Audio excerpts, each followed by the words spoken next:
Welcome to the Learning Can't Wait podcast, a Full Mind production. At Full Mind, our vision is to ensure every child has access to an exceptional education. Each episode, we will be joined by pathfinders within and around the education space who are bringing about transformational change on behalf of deserving students. I am your host, Hayley Spira-Bauer. Welcome back, everybody, to the Learning Can't Wait podcast. I am absolutely honored and thrilled to be able to introduce today's guest, Dr. Stephanie Elizalde from Dallas ISD, the esteemed superintendent of that incredible district. Welcome, Stephanie. Thank you, Hayley. It's a pleasure to be here. I'm very excited. I'm so honored to be with you today and have you share your time with us. I would be remiss if I did not thank Kevin Mollison for his introduction. I know he's doing important work in Texas and could not have been kinder in introducing the two of us for today's conversation. So true. I'm going to start us off by asking you my standard first question to get you thinking. How did you come to be the personal and professional version of yourself? And I've never had that question posed to me quite that way, Hayley. So first, let me start off by saying that it really caused a different thought process as I was like, well, how am I going to answer that question? And so truly, first of all, I think it is, I came to be the Stephanie Elizalde that I am today through other people and through evolving. I work to ensure that today's version of Stephanie is better than yesterday's version of Stephanie. So my biggest competitor is my previous self. And there are a couple of literary works that for some reason seem to pop into my head as I was, again, reflecting on my own evolution and adaptation of the work. I don't think the core of our passion ever changes. I think it's probably something we're born with, but I think the way in which we express it through the time we spend, through where we give our talent, through where we give our money, becomes a version of how we develop ourselves. And so first I think about The Wizard of Oz. And I think part of the way I've developed into who I am is much like Oz being behind the curtain, and maybe even stealing a line from one of the songs America puts together. And Oz never did give nothing to the Tin Man that he didn't already have. I think all of us, we all have brains, we all have heart, and we all have courage. We don't always know that we have it. And it's through the process of discovering ourselves that it is revealed. So I think first I had to experience that catharsis myself in order for me to make sure that all of the people that I support, especially our classroom teachers and our campus principals, that we uncover those elements that all of our educators have. Then I think about Mary Poppins, and I think about how important it is to ask some really hard questions, but to do it with a sense of wittiness and caring and love. And the final scene of Mary Poppins, where the talking duck umbrella says to Mary Poppins, and look, Mary, it's as if the children love their parents more than themselves. And she says, and that's how it should be. And that's how I see myself too. It's to create a sense of support so that our children love their teachers, their principals, their communities, because leaders don't make it about themselves. They make it about others. And then lastly, probably because of my melding of cultures in my background, I think about Don Quixote, and I think about Man of La Mancha, and I think about the impossible dream, and I get to live it every single day, and I get to work towards having our children, our scholars, experience the impossible dreams. That's what education in public schools is all about. You shared so many nuggets in that brief response here. I want to start off by calling out the way you said your biggest competition is yourself. And I'm huge on self-development and continuous improvement. Can you share a little bit about how you feel you became this, what sounds like a very compassionate, empathetic, but also leader with extremely high standards? What path did you take to develop those aspects of yourself in your leadership? So I definitely have to give my first teachers, my parents, and all the teachers that followed credit for the high expectations. Their belief in me and never accepting mediocrity, I think created that burning desire to always work towards perfection, yet knowing that I could be amazing and not be perfect, because perfection is rarely attainable. But in the process of working towards perfection, we will reach excellence. So I think that first became the first kind of just little fire in my belly. Then I think truly it wasn't until I became a teacher myself that I realized that you could be confidently working towards perfection, having high expectations, and you could do it with compassion. That it's a both and. We don't have to have high expectations and be well, let me see, and be kind of come across as miserable, because sometimes we can have this drive for these results and we can be very unfriendly in those in that process. And I realized that actually to get the work of excellence done, confidence needed to come with compassion, and that there was a fine line between confidence and arrogance. And you have to surround yourself. I have to surround myself to this very day with people who have the courage to tell me when I've stepped over the line. And then I would say, lastly, is knowing what can be for all of our students and ensuring that we do take those courageous and bold steps and not be bullies in the process. And I do think it took having to go through some opportunities where I wasn't my best self, Hayley, and having people. I remember a group of teachers my first year as a principal at Southwest Elementary School.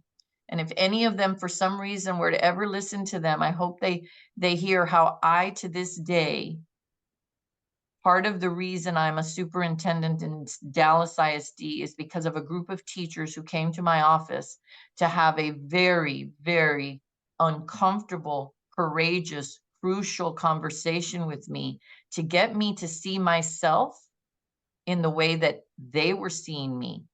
And that required me to be, I think, a very important characteristic of being reflective of how I was coming across. And while it was very painful at the time, it's almost like a broken bone. It's painful when it happens, but if it heals properly, it's stronger than it was before the break. That is what these teachers did for me at Southwest Elementary in San Antonio, Texas. And you've never forgotten it. It lives. Never forgotten it. 2001. Wow. But that goes back to continuous improvement and being a better version of yourself. And sounds like you had people there that were helping you on that journey. You mentioned a little bit about the students of Dallas ISD just a moment ago, and earlier you quoted the impossible dream. What does that mean? What is the impossible dream for the students of Dallas ISD? It means every time someone says, these kids can't, that we ensure that never becomes reality. Mm-hmm. That in fact, we talk about I cans, not I can'ts. I think Zig Ziglar used to have an activity during some professional development. And in my classroom, as a classroom teacher, that this belief has been with me since I can recall. But I actually had kids, we took cans, and I was a high school teacher, mind you, but we took cans, any kind of a can. It could be it could be food cans, it could be a soda can, and we decorated them in any way that kids wanted to, but they had to put a version of an eye somewhere on the can. We wrapped it because these were our eye cans. And so when kids would do, and we'd fill them with beans or sand or anything that would make noise, almost making our own little maracas in San Antonio. And we would shake them when somebody did something great in the classroom because they were our eye cans, reminding us that we were always going to be about what we could do. We were not going to be defined. I wasn't going to be defined as a teacher who couldn't, and my students weren't going to be defined by what they couldn't do. And so I think that what that means, that impossible dream, is, I think there's so many sayings about that, right? But in the middle of impossible, if you separate that out, it is I am possible. And that's what I want all our kids in Dallas ISD to achieve. I only laughed when you first said the comment about if someone says these kids can't, I thought the next line was going to be, and then we show them the door. Because that's, that's my reaction, is there's no bad kids. Kids can achieve well beyond what we all think is possible and what they think is possible. It's our job to help them do that. So I love the little anecdote you shared here about the cans. Sometimes I hope with this podcast that people take big ideas away, but can also take these small tasks or activities or lessons or questions to ask their students and infuse it the very next day. You'll be surprised to hear, or maybe you won't because you're a superintendent, but New York schools are not yet done. So perhaps there's a New York teacher listening to today's episode and they decide at the time of recording, it's not done, but maybe by the time it releases, we're getting ready for the new year. Maybe that's an early beginning of the year activity. Thanks for sharing that. I love it. I really do. So if you were giving a State of the Union on the 2023-2024 school year for Dallas ISD, what would you share? So I think I would start first with, and we actually kind of already alluded to it in our perfection and excellence discussion. The first thing is, one of my foundational tenets is excellence and equity in education for every single child. So I would start with what we do every day. If we don't remind everyone what our mission is and that it is always about both excellence and equity. And I say that because sometimes people hear equity and they get scared. Oh, this is a zero-sum game. You're taking from someone to give to someone. And actually, equity isn't always even about more. Sometimes equity is about the best resource, not always more resources. And we just assume that when we say that there are inequities, that it must mean more versus less. And there are several depictions of this. I've seen the best one I've seen so far is if children were riding bikes, and children all have different needs. So what would a teenager's bike look like? Probably at typical 10 speed. What would a 3-year-old's bike look like? That'd probably be a tricycle. Those aren't more, they're different because they fit a different need. What would a paraplegic bike look like? Would they use a different set of extremities to be able to move through a cycle? And so those three for me in a visual are the reason why it's important to start off with excellence and equity. Equity does not lower a standard, nor does it always mean more. Sometimes it does, but at the end of the day, excellence and equity are always about justice, about fairness. And so we must begin in the public school system with the mindset of justice, because public schools were created to ensure that we became the leveling of the playing field. So I don't shy away from the fact that that is our mission. So that's the first thing I would do at a State of the Union. The second one is the teacher is the program. It's what happens in a classroom between the teacher and the students, between what the teacher facilitates with our students. That is the engine of the public school system. Because Hayley, if Stephanie Elizalde doesn't show up to work one day, learning is still taking place in our schools. But if Miss Smith or Miss Gonzalez or Miss Washington or Mr. Gonzalez or Mr. Washington doesn't show up, learning doesn't take place. So we have to remember that while all our positions in our school system are important and they all have roles, we should also embrace the fact that the core of our organization is built upon our teachers. So the teacher is the program. Now we need to support them, provide them curriculum and training, but at the end of the day, it is our teachers who build the relationships that allow for the excellence in delivery of whatever curriculum it is that we're utilizing. So that student learning is so important, but it's really based on the teacher. And then lastly, change.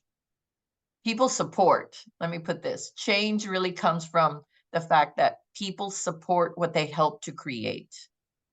And so when we are undergoing implementations and changes, we must include the people who are the end users.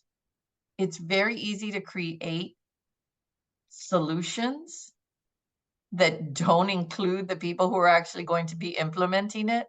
Now, it takes a lot of time to create this people support what they help to create model, but the implementation is so much smoother.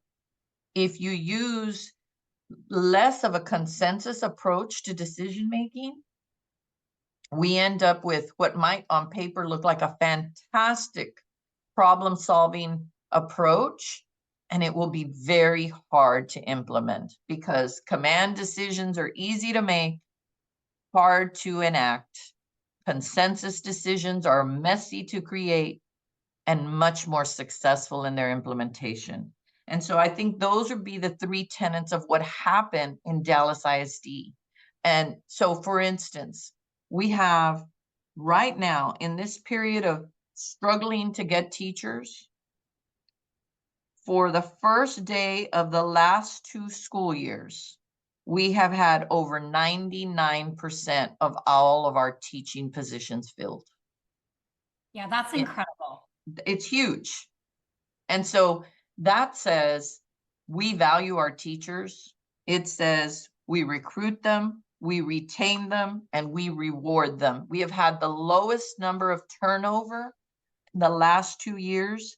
We also got 12,000 applications last year for positions for this school year. Wow. Over 12,000, the largest number in the history of the school district. So it is exciting to know that our team has created an organization where people want to join and very few want to leave. You know, you're bucking the trend all over the United States and specifically in large school districts, both in Texas and other southern states. That is not what's happening everywhere else. So can you talk a little bit about what initiatives and systems your team has put in place to accomplish this incredible feat? So I definitely think, of course, creating an environment where people are valued and celebrated cannot be understated. Early on when we were talking about my evolution, I would say that's one of the areas that I've had to grow the most and that has been the most rewarding. When you tend to be a driver of outcomes, you can sometimes forget the value in people. So it certainly has been an Achilles heel for me. And I have seen the benefits of me growing in understanding people are our business. People are our program. So one of the things that we've done, of course, we've done a lot of recruiting, and we recruit everywhere. We recruit in the States, from Oklahoma to Louisiana, New Mexico, Puerto Rico, and internationally. We've been very successful, certainly in Mexico and in Spain, but we've also been to Panama, which has yielded amazing educators that have come to the United States, and even Colombia. There are over 60 HBCU recruiting events that we go to. We want our kids to be able to see people who look and sound and live like they do. It does make a difference. And how did we do that? We invested in that team. So we added positions for our recruiters so they would have the time to be able to go to these locations. We've also marketed, of course, that we have an unusual pay scale in Dallas ISD for teachers. We have a pay for performance, what's called the Teacher Excellence Initiative. So after your first 3 years are completed, you can actually begin to earn higher dollars based on your performance, not based on your years of experience. Now, everyone has to have 3 years of experience because we know what the research says. But after that, we have teachers that are making close to and exceeding $100,000 because they love teaching and they want to stay in the classroom. So I think that part becomes part of the both recruiting because people know how we pay for performance. And it's also part of the retention. So if I am getting these great outcomes with kids, which is what I wanted to do anyway when I became a teacher, right? And I'm able to make in Dallas our 60% of our teachers, 60% of our teachers earn $70,000 or more. That is equivalent to about 20 years of service in any nearby school district. But you don't have to have 20 years of service because clearly I don't have 60% of our teachers having 20 years of service or more, and yet they're making $70,000 or more. So being able to attract the best talent and then keep them because we value them both from a climate and culture aspect as well as in their pay, I think has assisted us in ensuring that our students, who are really our clients, are getting the best possible education so that all kids get the good stuff. I love that statement. You just put out a playbook basically and not an easy one, right? This doesn't happen overnight. The initiatives and efforts you're naming take time. Creating culture takes intentional decision-making, and it has to become a part of who your people are, how they speak and how they act. That, when I was preparing for this interview, that was the part in my research that really had me pause, because those metrics you name, those numbers and statistics really speak about people who are helping children. And teacher turnover and the vacancies crisis right now across the United States is significantly impacting the social, emotional, and academic well-being of students. But Dallas has found a way, you're having it year after year, to overcome that. You must be so proud of the team and the teachers and the community that you're building. Oh, I'm absolutely just thrilled to be able truly to in this case be behind the curtain.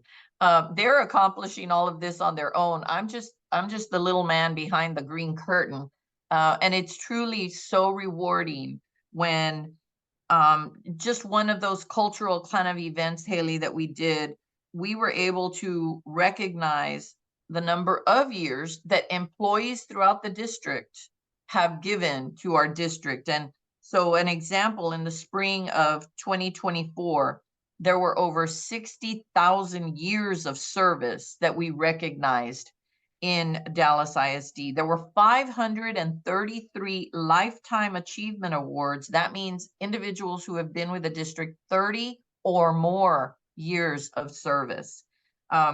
We have another group that we like to celebrate, Teachers of Promise. That was 220 high potential, I talked about that 3-year period of the new teacher. So the 0 to 2 years of experience teachers, 90% of those were retained. An additional 90% of our top teachers are retained year over year. So we're seeing, again, when you do the culture climate together with compensation, you do have to have all 3 C's: culture, climate, and compensation. When you do that, our teachers and other staff, they will stay because the first reason they wanted to do this work was to change lives, to make the impossible dream be the possible dream for our kids. And so it's not just for our teachers, but I again want to emphasize teachers, because I think we need to remember where the actual rubber meets the road, and that is in the classroom.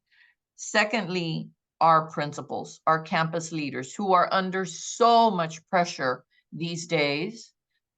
We also have principals who are paid for performance, and we've got about 24 of our principals are currently identified as master principals, meaning they have bucked the trend with regard to student academic outcomes and keeping culture and climate on their campuses at such a positive high that, again, they have very low turnover. That is all a part of the success that the schools are having. I want to introduce another C here that Dallas is known for, which is community. You and your team have invested heavily in the community in Dallas. What impact has that had on the schools? And what do the partnerships and community organization look like? So as I talk about our partnerships and our community, let me even go back to also identifying the fact that where we do have gaps between student group performance, I make it very clear in Dallas ISD that we do not have achievement gaps. I refer to them as what I believe they truly are. They are opportunity gaps. And that is where partnerships are a vital component of success. And I'm going to use myself as a little example first. So I think all our kids are getting the best academic instruction during the classroom day. The issue becomes, what are the ways in which we help students from the diverse backgrounds that we embrace and that we serve to close how that presents itself in performance, in academic achievement. And so through opportunities, we match those academics to the real world of activities, and student academic achievement goes very high. So an example, in a classroom setting, I'm doing whatever I'm doing as a student. My mother worked extra jobs to make sure that my sister and I could have some opportunities to fill gaps. So I took classical ballet for 12 years. My sister took equestrian lessons. I don't even know what equestrian was until my sister was in lessons. So, but it's through those experiences. It's not that I was going to become a professional ballerina or that my sister was going to become an equestrian, I don't know, taking care of horses or riding them. It was that we were being exposed to those things. So our students, all of their parents don't have the opportunities that my parents were able to afford us. So partnerships and how important the role they play is, we partner with other organizations like After School Dallas, like Big Thought, and a few others to begin to bridge this gap. So let our kids take archery, let our kids take swimming with the city of Dallas in the recreation centers. Let them practice basketball in the summer in the gyms at the rec centers. Let's give them karate lessons. How about some yoga? How about dancing? Culinary. We've created professional kitchens in our resource centers. So one of the most unique things, I don't know another district that has done this, Hayley. We have resource centers in the community. And in those resource centers, we allow the community to come and provide services to our students or to our students' parents.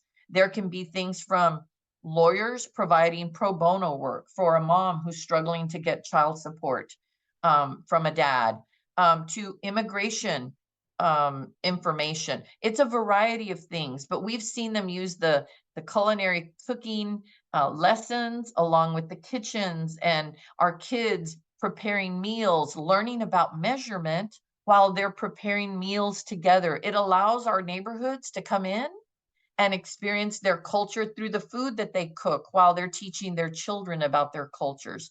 So partnerships have been a key component to really ensuring that we're connected with our entire city, because at the end of the day, Dallas ISD is the biggest economic engine for our entire Metroplex. And our partners know it, we know it. And so our partners have been just so open to partnering with us in a variety of ways that I think no one had ever really thought of doing in the past. There's so much to be excited about. I mean, you talk about this wraparound support that's being provided by these resource centers. It makes it gives you so much hope for what's possible. It gives me so much hope for what's possible in public education. It feels very special. Like talking to you is giving me chills. It feels so special to hear the ways in which people have thought in an innovative way, outside the box, to be more than just how we might have experienced school growing up. What gets you most excited for the 2024-25 school year, Stephanie? Well, our team's going to be super excited if they listen to this podcast, because the first thing that gives me excitement is that I'm not bringing any new changes this year. I think they're a little bit tired of Mary Poppins coming in as the wind blows and changing the direction. So we are now this year, after my first 2 years back in Dallas ISD, I think we have put our playbook together, and now I like to say implementation is the new innovation. Ooh. And so instead of innovating something new, truly the new innovation is about implementation of what we now have as our playbook. It is sometimes, and I would put myself up there at the top of the list, sometimes we don't give things enough time to chill. You know, if you even think about when you make a meal or you're marinating, you know, there's a certain amount, like marinate for 3 hours. And some of us are like, I can't wait 3 hours. And you just stick it in the bag and then you're cooking it. And it's like, why didn't it taste the same way? Right. Yeah. Well, we need to give things time. You make a dip and they tell you chill it in the refrigerator for half a day. We need to chill a little bit. So we want to ensure that we're not throwing more things at our educators than they can handle. It's been a rough few years leading up to the pandemic, going through the pandemic, after the pandemic, and now the political overtones that are affecting our classrooms all the way down to the student level. And so what I'm excited about is to be excited that there's nothing brand new that's going to be thrown at them. And I'm also excited about the fact that our latest climate survey district-wide, those numbers are actually supporting the stories that I'm talking to you about today, Hayley. Anecdotes and stories are super important because we know that they're wrapped in authenticity and in emotion. And those are the things that drive us, right? It's our passion that fills us. And it's super important. But if the data doesn't match the anecdotes, if the quantitative and the qualitative don't support each other, then we all have to go, what's missing here? Right now, we're actually getting our quantitative data to match these storytelling events. And as they're coming closer and closer together, that's when you really begin to feel like we're onto something. We're creating a momentum of the way in which we want our parents to feel welcomed, our team members to feel welcomed, because when those groups feel welcomed, then our students are embraced. And I think there is a difference between tolerating differences and embracing them. And we want to use our diversity as a strength, not a vulnerability. And so I'm really excited about what the new year brings with the stability that has been created now and and lessons learned. Because I think one of the best ways to describe me is I am perfectly imperfect. And that's just one of those areas that I think as we make ourselves be more truly authentic of who we are and what our areas of challenges are in our own styles, it creates a psychologically safe environment for all team members to be authentic, which then allows you to be reflective and say, yep, I need to work on this. That's what we need, because we don't have to be perfect to be amazing. And I have amazing educators that I get to support every single day, because the superintendency is not at the top of the organization. The superintendency is the bottom of the inverted triangle. I am there to support each level, that supports teachers, that ultimately supports students, who are at the top and are the largest population we serve of this inverted triangle. I am merely at the point at the bottom of this triangle, and I am honored to serve and lift people up in that role. You are so refreshing. I just have to take a moment to say, listening to you share, I could do it all day. It does mean, though, right now we're at the time where I have to ask you my final question, which feels appropriate based on what you just said you're most excited about for next year. The final question is, what advice would you give a teacher starting their career today? Oh, so my first advice would be to stay close to your why. When you're having a rough moment or having a rough day, the very first thing you should ask is, why did I choose to do this? Because when you remind yourself of that, it'll take you right back to some positive experiences in a moment where you might be struggling with the decision of choosing to become a teacher. My second one is, listen to the stories that your children are telling you in your classroom, and don't be afraid to tell your own story, because that is where we build relationships with our kids. And then lastly, please, as a new teacher, remember, your change truly eclipses your own lifetime, because as you pour into students, they go on to not only touch other students, they go on to create their own families, and those families touch other families. So the quality of life, no pressure, but the quality of life for the students in that classroom are determined by a teacher. And it only takes one teacher to affect a student and their success. The number of people that, if we reflect on our own stories, it's not that you remember all of your teachers.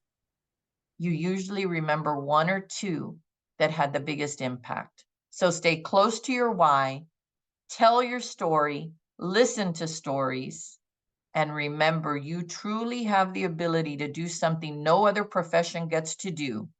You get to create all the other professions. Stephanie, thank you so much for beautifully telling so many stories, but grounding them in the work you do and the community you serve. It has been an absolute pleasure having you on the podcast today.